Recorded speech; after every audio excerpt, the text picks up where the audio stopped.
We're here at BCMC 2025. It's been a fun, exciting show. We're on the second day here. Todd, how's the show going for you? Going well. It's going well. Awesome. Going well. Awesome. I'm here with Todd Drummond. He's no stranger to the industry. I think I was looking at component advertiser magazines, and I think I pulled up SBC magazine back in the day is what it was called. Yep. And it was probably 2008. Yep. And you were in there. I saw an article that you had. So how long have you been doing this for? Oh, almost 25 years. Not quite, but it's been quite a while. And now I found out this time, it never dawned on me, but I'm a minor celebrity, they said. What do you mean by that? And I said, well, everybody knows you in your hat, Todd. And I'm like, oh.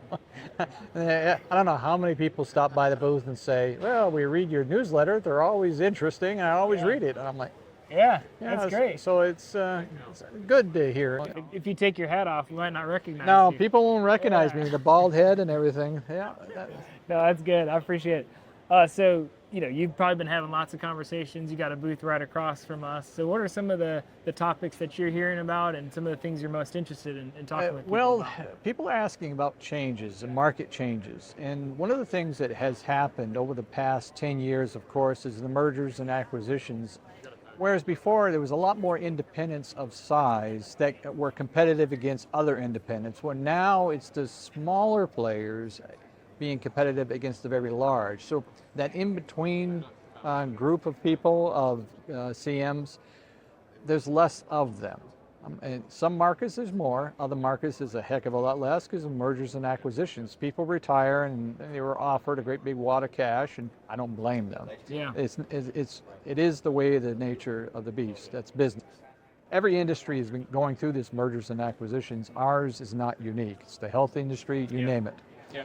The other trend, because of that, technology is rapidly being pushed forward because of the uniqueness of our industry. Of wood is in imperfections. Robotics has been very difficult to truly embrace. So your big players are willing to spend a lot of money on it, and the little players can't. They simply don't have the resources.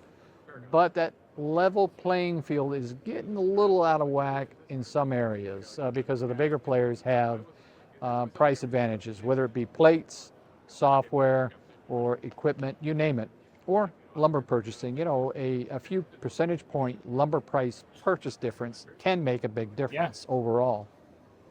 So some plate vendors, the market model is we want to be totally enclosed and capture our customers, so it's once we have them, it's difficult to leave. I understand that market model. It's it's not unique to our industry. Other players do it. Apple, for instance, or Microsoft, you name it. But that hold is slowly being eroded, and there's no more growth for them.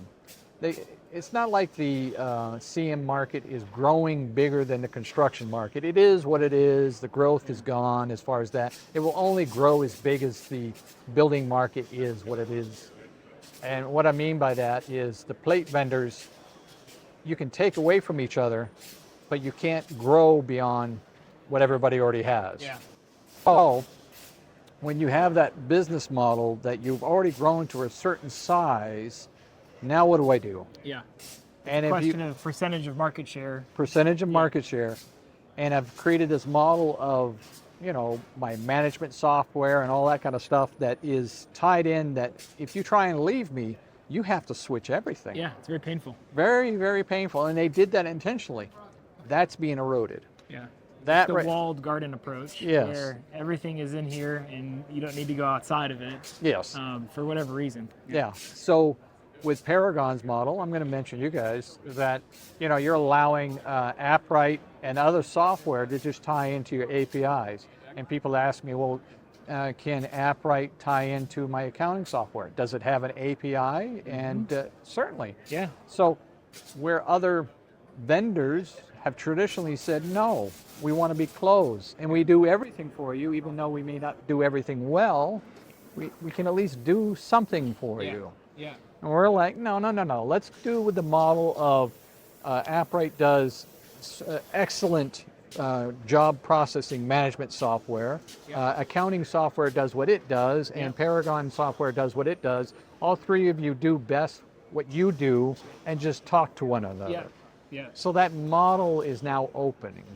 So you're starting to see that now. And it is true that it is hard to do that. There is a certain level to get over when you're trying to tie those. But once you do, and the systems are in place, and the workflows that make sure the data is synced, when that happens, then it's so much more powerful, and you can run at such a higher level because you're not forcing.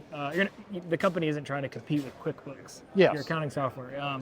You're able to go to the best product in that space. You're not reinventing the wheel. QuickBooks does QuickBooks, or accounting software does. It doesn't matter what software you're using for accounting or whatever. AppWright doesn't care. Paragon doesn't care. Here are the costs. Here are the numbers. Share. That's it. It's simple as that.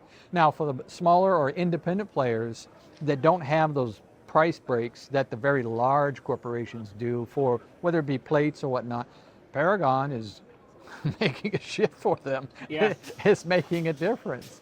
And I personally, I don't care what a client uses for software or equipment. All I care about is giving honest assessments of pros and cons and allow them to make the decision, as far as what works for them. And then give me feedback of what works, was my advice accurate? And if you found something different or confirming, I want to know. And that's how it's been working. It's been working pretty good. I love that. Other trends, the robotics is evolving. I'm always asking, the capacity, the lineal footage, or whatever number I'm going to be using, I need to justify in more than just one units of metrics. In our industry, we're too caught up because we're using wood as board footage being the unit measure. I've been saying it for 25 years. Board footage is a lousy number to be using for trusses, but 20% of you are getting it, 80% of you aren't. Okay, I get it. So can you give just kind of a quick overview of what you mean by that? And for those people who haven't read all of your material? And think of it this way. I have a manufacturing facility that's so many square feet. Say it's 20,000 square feet. If you were manufacturing roof trusses or you were renting out that building for someone to use it for something other than building trusses, and they're going to be storing trucks or is going to leave it empty, that building you would want so many revenue dollars per month. Let's say I want to rent it for $10,000 a month, whatever the number might be. How is that any different than when you're processing a job for a customer? They're renting the time of that equipment and resources of your company while it's being processed.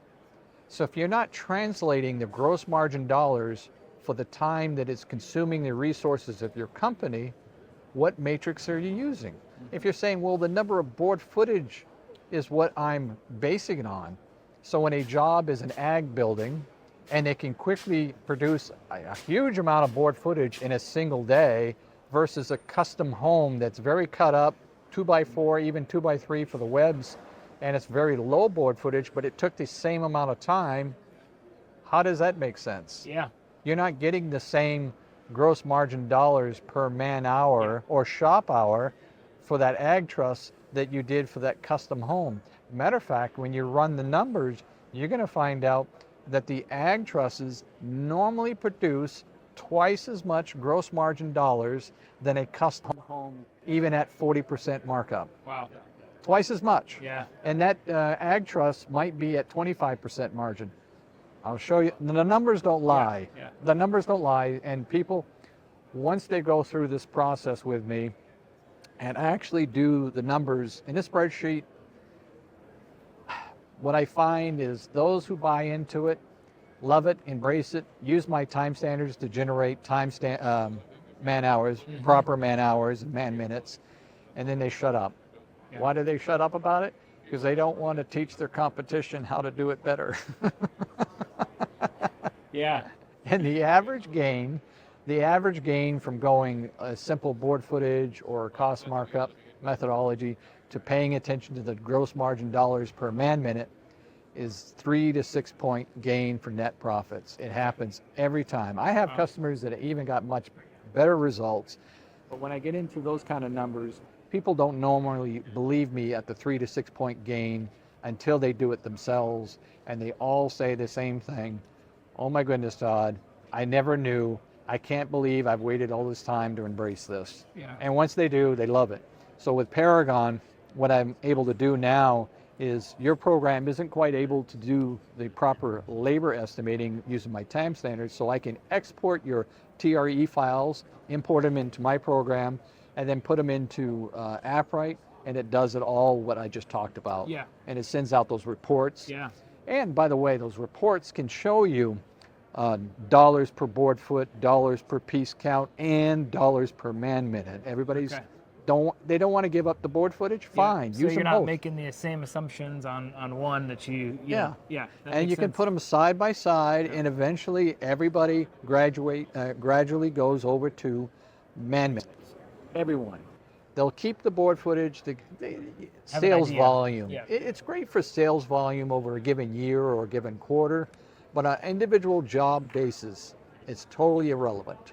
Yeah. It's all about how many gross margin dollars per man hour or shop hour, however you want to look at it. Yeah. Thank you for walking through that. It makes a lot of sense, but I know if no one's heard of it, it's sometimes a new concept for them to understand and then start evaluating what would that look like for Yeah. their shop. Yeah. So last question, I'm curious, going forward over the next year, I guess what are some of the things that you're looking forward to seeing and some of the things that you're interested in exploring when it comes to innovation in this manufacturing space? Everybody talks about AI, but people don't understand how it's going to be implemented. And right now, it's sort of like man in the middle, meaning you give me some type of information, and I, as a person, have to do something in order for the AI to make it work properly. It's not that different than a truss designer. You take a PDF print, and I, the truss designer, put it into the engineering program for it to calculate it. Yeah. AI is like a super duper engineer that can try and do the layout and the engineering all at once and do it like magic. And you're taking that man in the middle out of the process. That's what AI is going to be. I don't believe you're going to see it for at least 2 years, but 2 to 3 years from now, one designer will do the work of 10 designers. That's where I think it's going to happen. Okay. And I'm already seeing signs of that. But it's not just truss designers, it's structural engineers. Imagine a structural engineer that takes 3 or 4 months to design a building or a bridge, and the AI can do it in less than 30 minutes or 20 minutes. So, okay, what's the engineer going to do? Well, he's going to make sure that the AI didn't mess up, and that's what truss designers will end up doing. But how many structural engineers are you going to need? Whereas you had a room full of 20 engineers, now you may down to 2 or 3. The same thing is going to happen with truss designers. I think in the next 5 years from now, 10 years from now, I don't know. You know, your guess is good as mine, but it's going to happen in every industry. Yeah. So the ones building the bridge they don't have anything to worry about. The ones designing the bridge, I'm cautious. Yeah. You know, I'm worried for the young people coming out of college Yeah. and to getting those skills, those high-paying skill jobs. So in that sense, I'm not overly optimistic for their sake. As far as the robotics, it will only improve, and it will replace labor to a degree in the manufacturing process. The independents versus the large players will adopt it quicker. They'll flesh it out.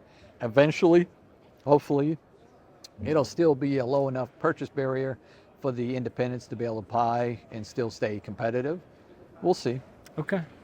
I appreciate you sitting down and talking with me. It's always interesting to hear everybody's perspective, specifically on that front, because it's definitely the talk of the show, and it probably will be for the next couple of years. Oh yeah. But it really comes back to one, how are you thinking about the underlying data and the quality of that data, and then two, what are you doing to make sure that you're not just using AI to save time or to save to do it faster, but how are you actually using it to create new things and generate things that are allowing people to have a higher quality of model and making sure that those errors aren't getting into your modeling right now. I want to say one more thing Yeah. about the data you just talked about and remind people.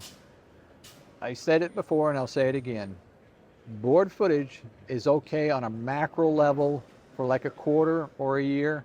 On an individual job basis, guys, pay attention to your man hours. You should have properly estimated man hours versus actual man hours and collect that data and compare it to board footage all you want, but you're going to, in the end, you will embrace man hours. It happens every time. And so when you're embracing new ideas, people are willing to embrace a new piece of equipment. They can see it, a new piece of software. Yeah. This is simple concept. Yeah. It's Concept a is key, too. simple report. Put it in a spreadsheet and watch it. Watch it work magic. By the way, all the data from Paragon is talking back and forth with AppWright. So board footage and all those other types of data points.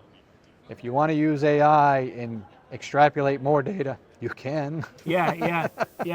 And it really is just trying to sometimes figure out what does that mean? Yes. And what should I do with it? And that decision is yours to make. Yeah. AI can sometimes help you get there and find out what's best, but at the end of the day, you're the one responsible to do what decisions are best for your business. And so hopefully Paragon, AppWright, some of these other integrations that we're bringing to the table can help you do that in a more effective way.